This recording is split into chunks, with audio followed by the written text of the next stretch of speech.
Again, for comm blockers, use the acronym NHL link to remember the various assortment of comm blockers. So when we plan communications management, still, we consider the communication method. Interactive, push, or pull are the three types. Interactive being the most effective, and back to face is best, even if it's virtual. But push communication would be emails, memos to mass groups. Pull would be hanging something, for example, on a SharePoint, right? And of course, meetings and interpersonal communications. Now, the question remains, why do we need these various components of the comm model?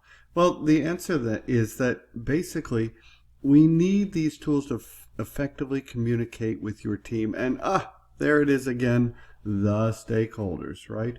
We want to apply different approaches to different people in different settings so that we can maximize communications. Remember, it is 90% of what we do. We want to tailor it. We want to consider the culture and facilitate collaboration in the endeavor. Now, meetings continues to come up in terms of project management.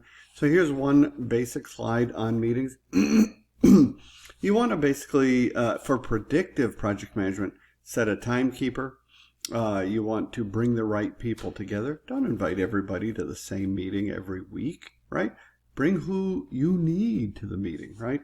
Have a purpose. Go figure that. Create an agenda and publish it in advance, right? Chair the meeting with start-stop times for the discussion. I do not allow new ideas unless they've been shared in advance, unless they're that have not been shared in advance, unless it's an emergency, something that is bearing down right now. Okay, then we'll discuss it. But otherwise, you haven't done due diligence either. We want to respect each other in the time allotted. And I always start the next meeting with a review of the last meeting, especially the deliverables. Who had deliverables? Okay, where are they? That's how you start a meeting. Holds people accountable, and it sets a culture that says deliver. Okay?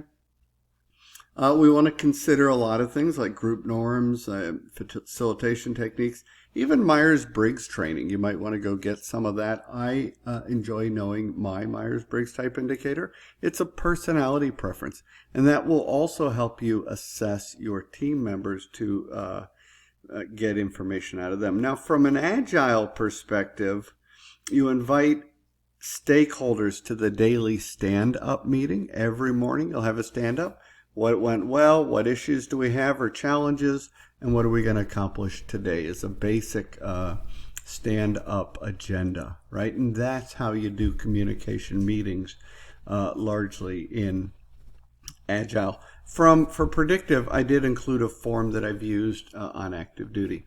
Now, we saw this slide back in stakeholder management, but you can't really separate the two, as I mentioned, along our journey.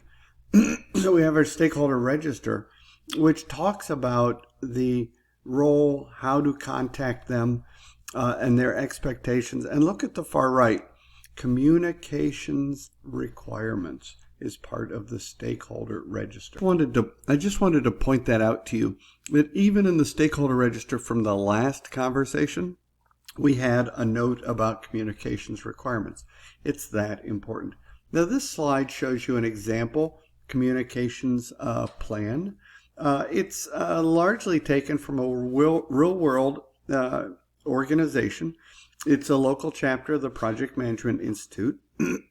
I just changed the names to Seinfeld characters. But notice, some Star Chapter is their interactive online website that collects funds when you pay for events. So the vehicle is Star Chapter or by email.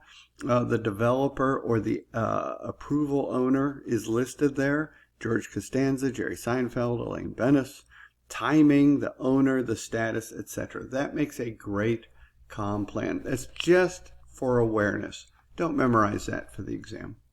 Now, the next process of the three is manage communications. And of course, that puts us in the executing process group. And manage is about, this is the term I love, timely and appropriate. Oh, get this. Let's do it with me. Let's sing it. Kind of creation, collection, storage, retrieval, use, and disposition of information. That's not going to make a great song, but it's certainly a jingle to memorize because it really defines what communications is about. It's about executive summary type reports as we apply work performance data, turn it into work performance information via analysis, and create work performance reports. Okay.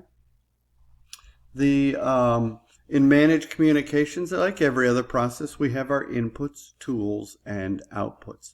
So our inputs being the project plan and documents. You see that as a recurring theme regularly.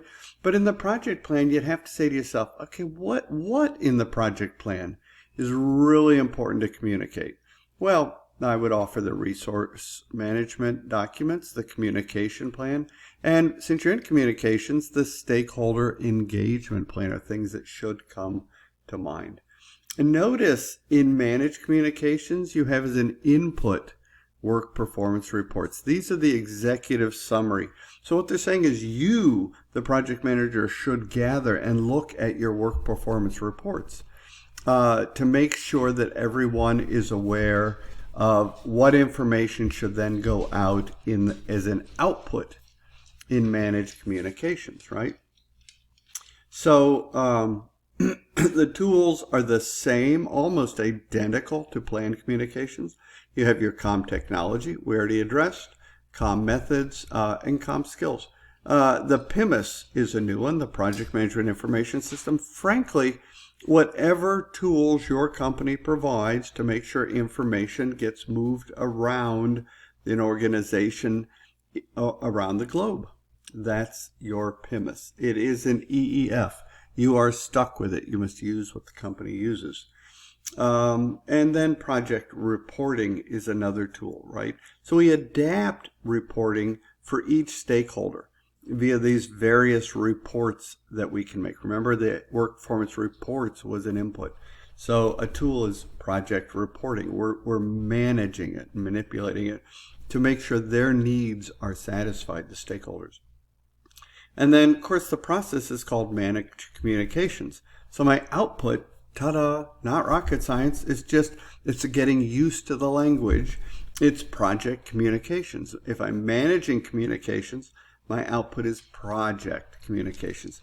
What's the status of deliverables? How do I measure progress, and where are we at?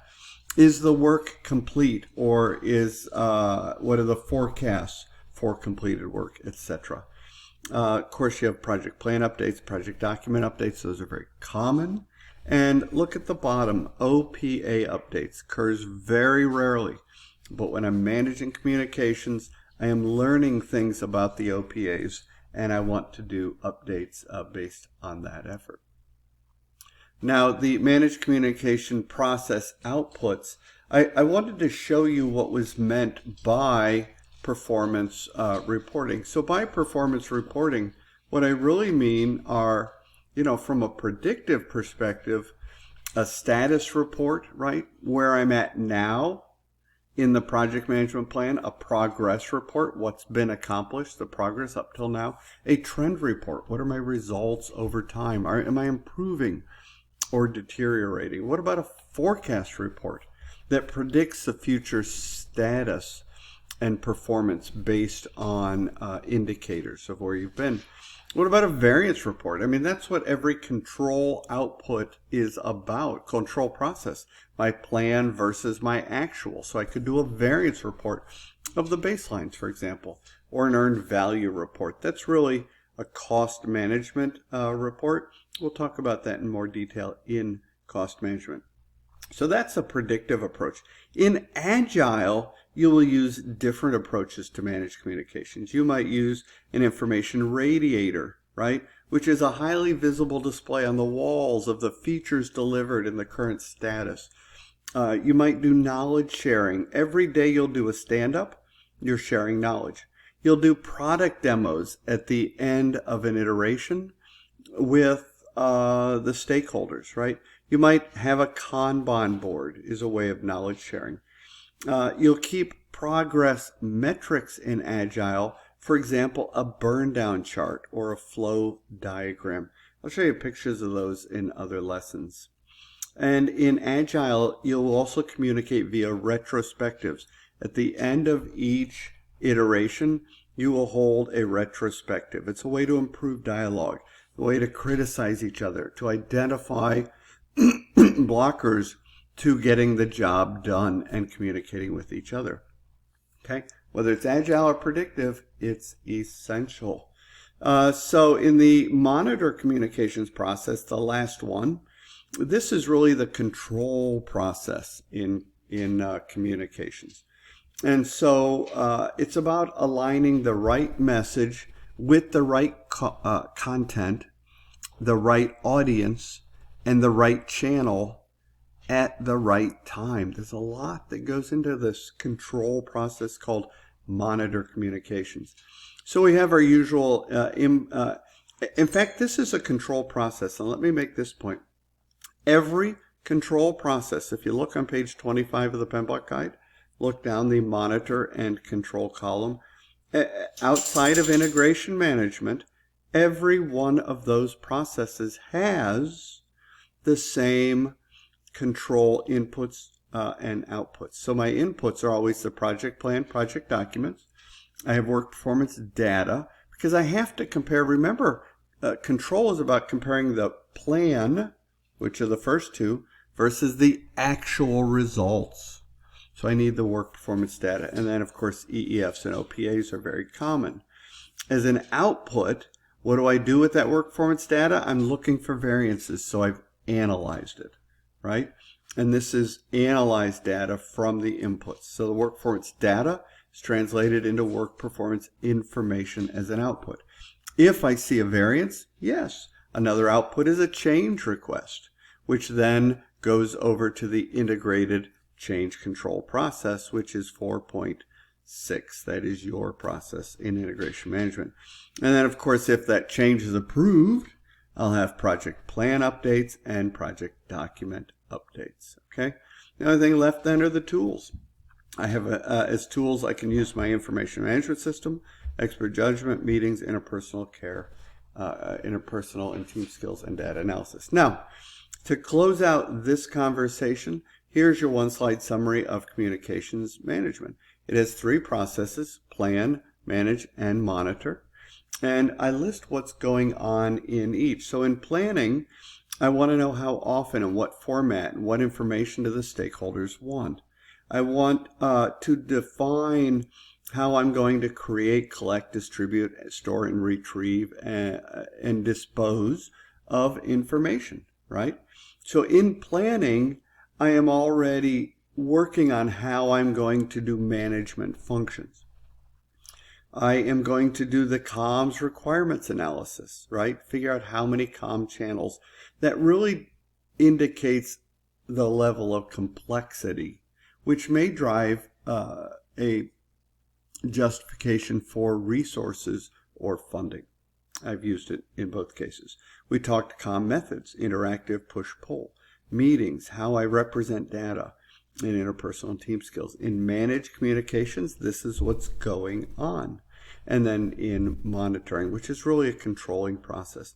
And my big outputs in planned communications, it's my comm management plan. In managed communications, my big output is project communications themselves and OPA updates. And then when I'm in the controlling process called monitor communications, my big outputs are my work performance information and change requests. That's all I've got. That wraps up comm management. I hope I have communicated this well. If not, give me feedback. Hey, how about that? This stuff works. Okay, see you next time.